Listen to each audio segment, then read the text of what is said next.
Ma'am எனக்கு கையெல்லாம் பாத்தீங்கன்னா ஒரே அரிப்பா இருந்துச்சு மேம், உள்ளங்கையிலலாம். ம் அதுக்காக பாத்தீங்கன்னா மெடிக்கல்ல ஆயில்மெண்ட் வாங்கி போட்டேன் மேம். ம் இப்போ ஒரு 6 மாசமா பாத்தீங்கன்னா உடம்பு ஃபுல்லாமே பரவ ஆரம்பிச்சிடுச்சு. சொரிஞ்சா பவுடரா கொட்டுது மேம்.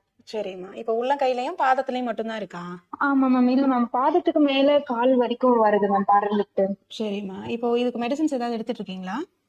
இல்ல மேம், மெடிக்கல்ல தான் மேம் ஆயில்மெண்ட் வாங்கி போட்டுட்டு இருக்கேன் மேம். எவ்வளோ நாளா ஆயின்மெண்ட் வாங்கி போட்டுட்டு இருக்கீங்க? நான் ஒரு 6 மந்த்தாவே போட்டுட்டு இருக்கேன் மேம். சரிம்மா. நீங்க பேட்சஸ்க்கு ஆயின்மெண்ட் போடுறது உங்களுக்கு நிரந்தரமான தீர்வே கிடையாது. நீங்க ஆயின்மெண்ட் போட்டீங்கன்னா அப்போதைக்கு உங்களுக்கு அரிப்பு குறையிற மாதிரி இருக்கும். மறுபடியும் கொஞ்ச நேரத்துல அதே ட்ரைனஸ் வந்து வரதான் செய்யும். நம்மளுடைய மூலிகை மருந்துகள்ல உள் மருந்துகளா நீங்க எடுத்துக்கும் போது தான் உள்ள இருக்கக்கூடிய கழிவுகளை வெளியேற்றிட்டு உள் மருந்துகள் எடுத்துக்கும் போது தான் அது போய் உங்களுக்கு ஸ்கின்ல சேர ஆரம்பிக்கும். எந்த இடத்துல பாதிப்பு இருக்கோ அந்த இடத்துல போய் சேர ஆரம்பிக்கும். இதோட சேர்ந்து லிவரை பூஸ்ட் பண்ற மாதிரி நம்மளுடைய கல்லீரலை பூஸ்ட் பண்ற மாதிரியான மருந்துகளும் கொடுத்தாதான் உங்களுக்கு மருந்து நல்லா வேலை செய்ய ஆரம்பிக்கும். சீக்கிரம் அந்த பிரச்சனை வந்து சால்வ் ஆகும். இதுதான் நம்மளுடைய ஆர்ஜிஆர் மருத்துவமனையில பார்த்துட்டு இருக்கோம், பண்ணிட்டு இருக்கோம். உங்களுக்கு அங்கதான் இருக்கு, காலில், உள்ளங்காலில், பாதத்துல, காலுக்கு மேல் பகுதியில், இந்த மாதிரி கொஞ்சம் கொஞ்சம் இடங்கள்ல தான் இருக்கு. ட்ரைனஸ் தான் இப்போதைக்கு அதிகமா இருக்கு. இப்போ இந்த பனிக்காலம் மழைக்காலம் ஸ்டார்ட் ஆனதுனால கொஞ்சம் சிவியரா தெரியும். நம்மளுடைய ஆர்ஜிஆர் மருத்துவமனையில நேர்ல வந்து சிகிச்சை எடுத்துக்கோங்க. உங்களுக்கு கழிவு நீக்க சிகிச்சை, குறிப்பா அந்த கோலன் ஹைட்ரோதெரப்பி அப்படின்ற அந்த சிகிச்சை வந்து கண்டிப்பா எடுத்துக்கணும்.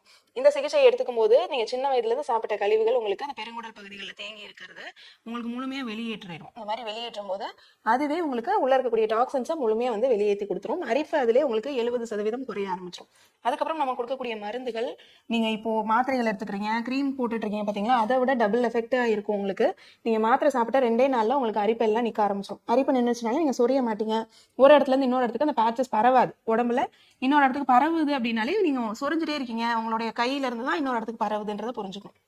அப்ப பரவாம இருக்கு அப்படின்னாலே கொஞ்சம் கொஞ்சமா அந்த கலர் எல்லாம் மாற ஆரம்பிச்சிடும், ஸ்கின் ட்ரைனஸ் எல்லாம் மாற ஆரம்பிச்சிடும். ஒவ்வொரு நாளுமே நல்லா இம்ப்ரூவ்மெண்ட் தெரிய ஆரம்பிச்சிடும். தோல் மேல உரியிறது, பொடி பொடியா கொட்டுதுன்னு சொன்னீங்க பாத்தீங்களா, அதெல்லாம் ஒரே வாரத்துல நல்லா மாற ஆரம்பிச்சிடும். தொடர்ந்து ஒரு 3 மாதங்கள் மருந்துகள் எடுத்துக்கோங்க. கண்டிப்பா உங்களுக்கு நார்மல் ஸ்கின் கலருக்கு மாறிடும்.